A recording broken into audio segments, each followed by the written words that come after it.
And he looks like a little insane drunken angel. thanks for the follow, Vince.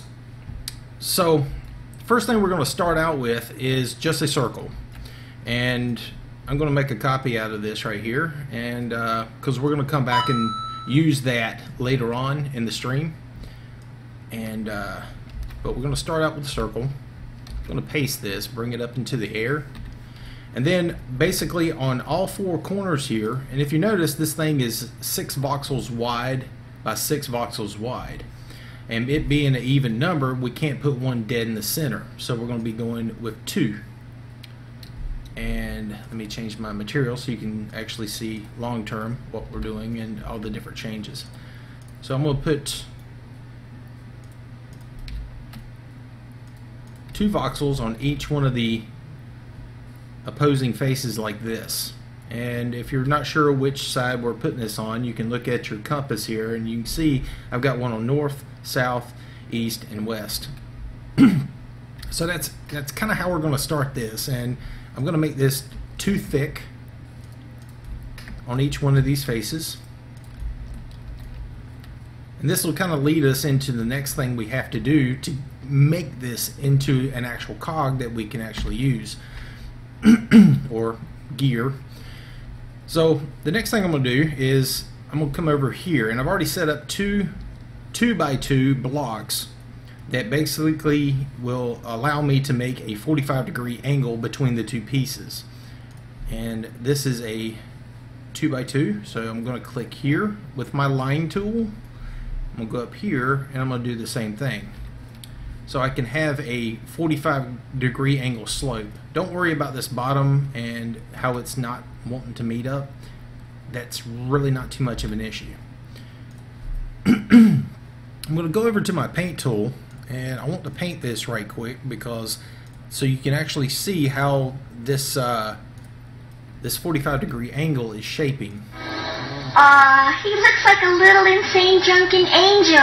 Dovetail, welcome to the channel. Thanks for the follow. Now, you can see all these are kind of all out of whack. So let me back up. Let me see if I can actually get a straight one out of it. I'm going to have to move out one more. And that's not working either. So I might have to just live with what I have. And we can kind of play with it. Come on. Make a line, make a line. Alright, there we go. The reason why I'm saying this thing isn't coming out right is if I do this, you can see the angles are all out of whack. So let's back out. Let me go back to my 3x3 because I think it worked a little bit better. So let's go ahead and get that back in, and we'll take one out of it.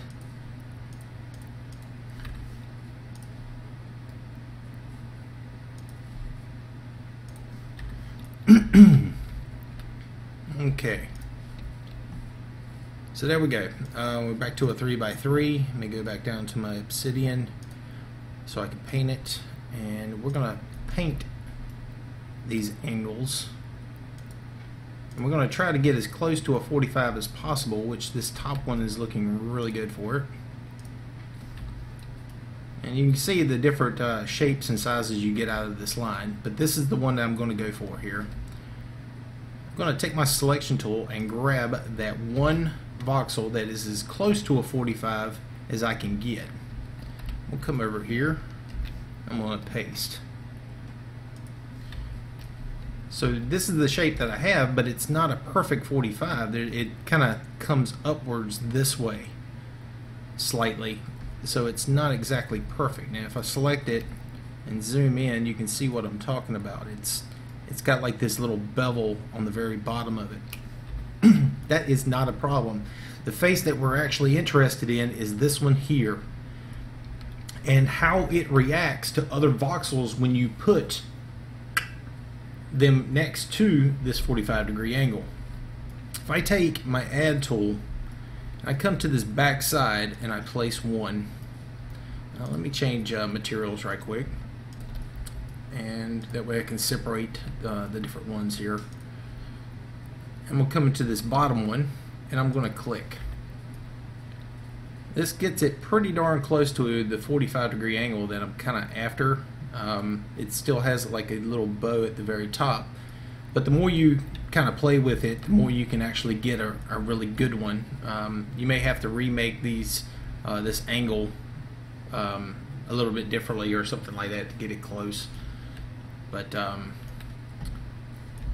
that's the kind of idea to get our 45-degree angle. And the more you play with it, the more precise you can get that 45. But for this case, I'm going to go ahead and use this.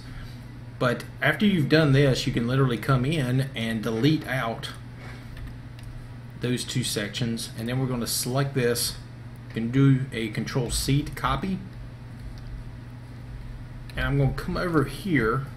And I got a particular shape that I want to create using this. So let me bring this up into the air, and I'll use that. Actually, let me back up. I'm gonna put it over here. That way I can grab it later. I'm gonna rotate this over onto its side, and I'm gonna mirror it using my V key. Put one here, mirror it again, and put one there. So literally I formed like this little nub that just kind of comes out. And this is kind of what I'm after here for this corner piece. Now if I take this selection and I grab this whole thing, do a Control-C to copy, Control-V to paste, put it up next to this corner, bring it down, maneuver it right where I want it, which is going to be about there. You can see there's like this little gap in between that ring and the point of this nub that I've created. And what's going to happen is it's going to pull this circular area outwards towards that nub. Okay? But I want to turn off air, because if I don't, it's going to chop out a little section over here, and I don't want that to happen. So we're going to turn that off and hit my checkbox. And you can see it did exactly what I was saying. It literally pulled those edges up to the very corners. Now, that is kind of where we want to be. The next thing I want to do is I want to correct that circle. So I'm going to come over here to this and make a selection of the circle that we're going to be using. And let's bring this in like so.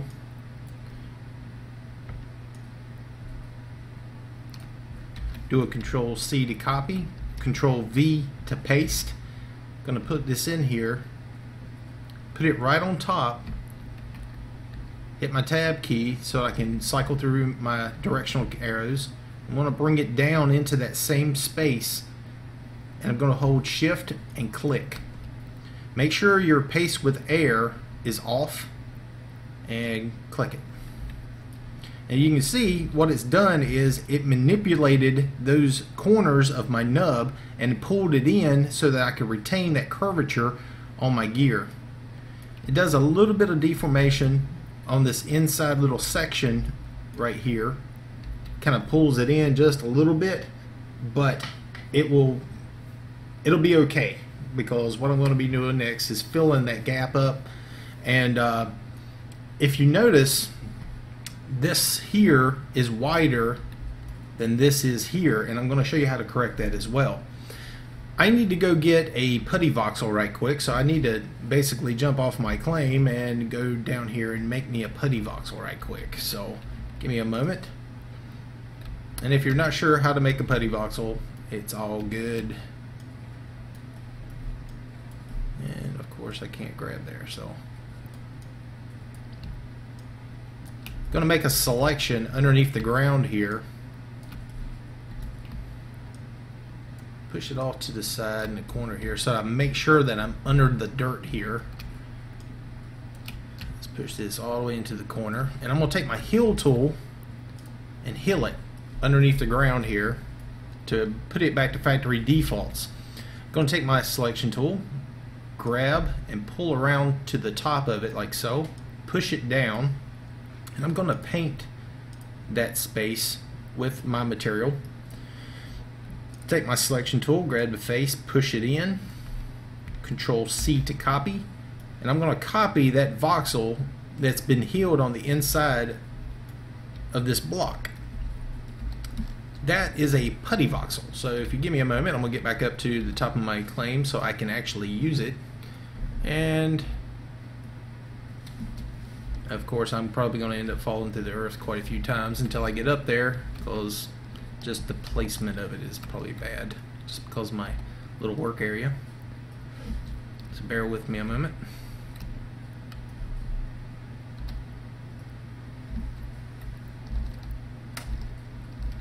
And take the stairs, man. Take the stairs. Ah. You can tell I didn't make these steps. It needs some handrails. All right. Let's get back over to our little build here. Now, I have that putty voxel on the clipboard right now, so I can literally do a Control V to paste. And there's my putty voxel that I created down underneath my claim.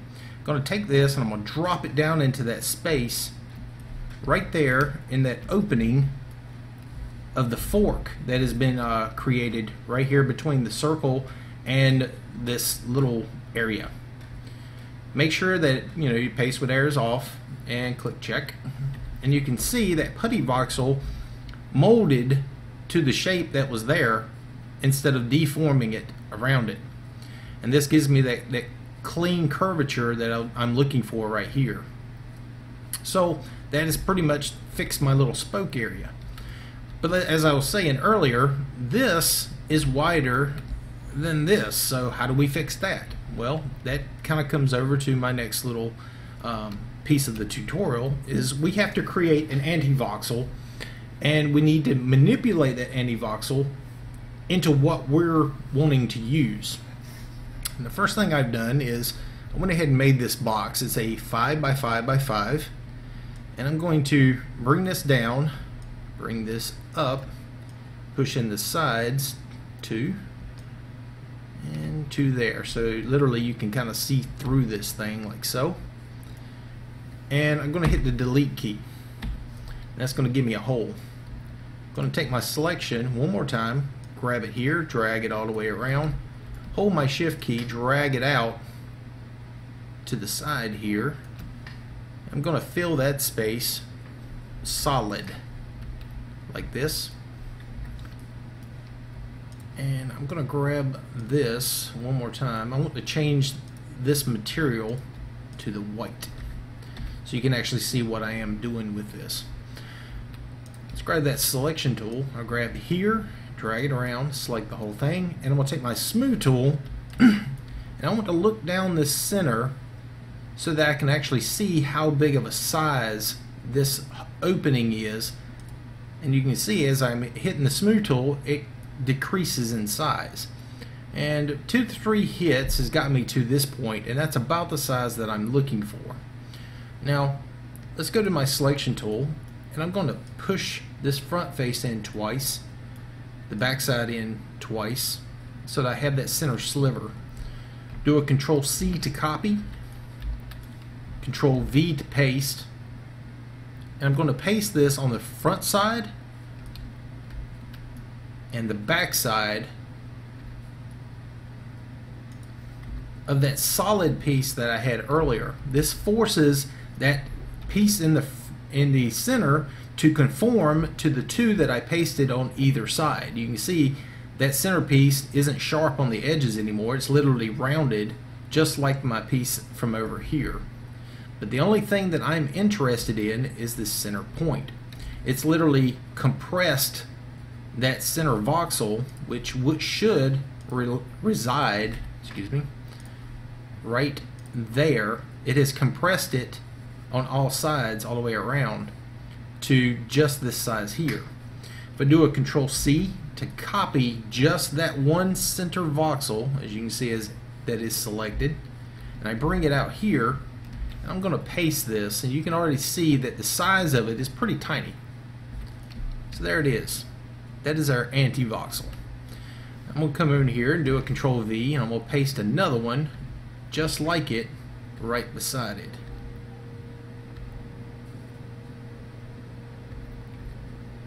This way. I'm going to give it like a gap of 3 between the two just to make sure they don't react with each other. But this is where we're at right now. We literally have two anti-voxels sitting next to each other. Now, I want to basically distort the size of this anti-voxel for the usage that I want it to do. I want it to stay thin this way, but I want to drag it out on the sides. And one of the ways you can do this is using Schroeder Cat's skeleton key type technique, which is using your line tool. So I'm going to take the line tool here, and I'm going to come on the face that I am sitting on right here, like this. Just drag it around so you can see it. I'm going to click once with the line tool here.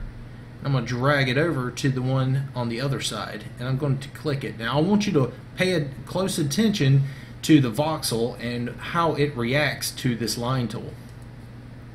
You can see it has pulled it out towards me where I used the line tool, but it didn't actually put voxels down.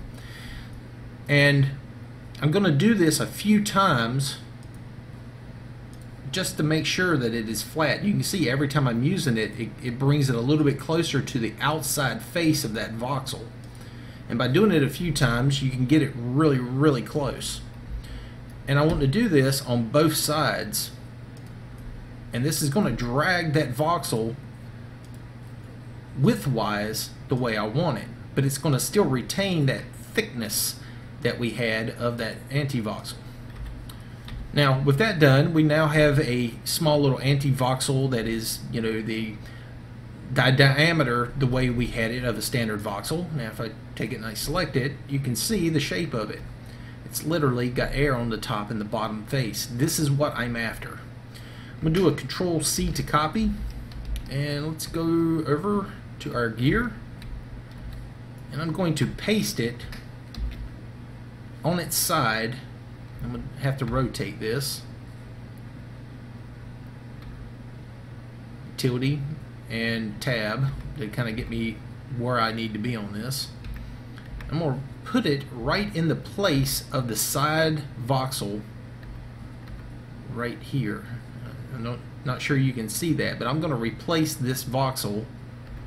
Actually, I'm going to do the one on the outside first, so that I know I don't mess up the one on the inside. And you can see what I've done is literally compress that one side inwards, but it still attaches to the one on the outside face. Now, once I get this side done, I'm going to maneuver it this way and hit V to mirror it. Let me roll it out so you can see here. I'm going to hit tilde, tab, and I'm going to rotate this onto the side.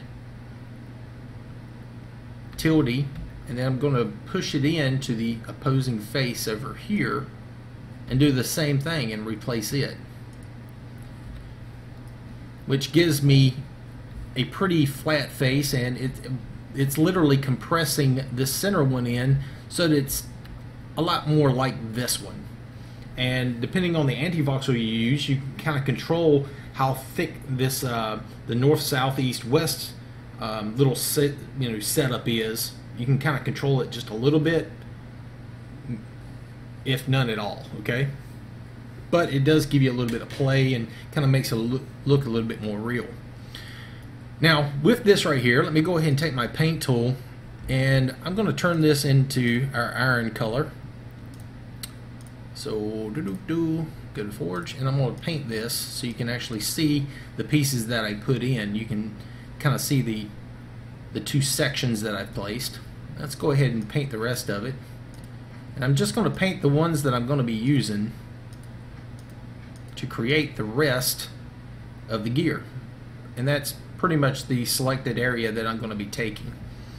Take my selection tool. I'm going to grab here, pull all the way across to here, Control C to copy, Control V to paste. Now I'm going to rotate this around to the red. I'm going to hit V to mirror, drag it all the way over to the opposing side, and drop it down. Click. To blue, mirror, drag it over, drop it down. Red, V, mirror, move it into position, and drop it down. So there we go. We have a pretty smooth looking gear here, and all the side faces are pretty darn close, with a little bit of playing and how you can kind of tinker with this, but you can make your own gears like this, and it gives them like a really smooth little effect. Now, another thing that I've noticed is if you look at this face, you have like this artifacting going on a little bit. You can literally take your line tool, and depending on how you play with this, you can sometimes clean out some of this artifacting just a hair to make it a little bit more smooth. So you could probably do that before you start rotating it around so it all looks smooth, but remember, you're gonna have to do it on both sides as well. So if we come down here and do it down here in a few places, I could probably smooth it out really good. But there you go. There's a gear. Have at it, and don't forget to follow me here on Timma's Tutorials here on Twitch. Timma _EQNL.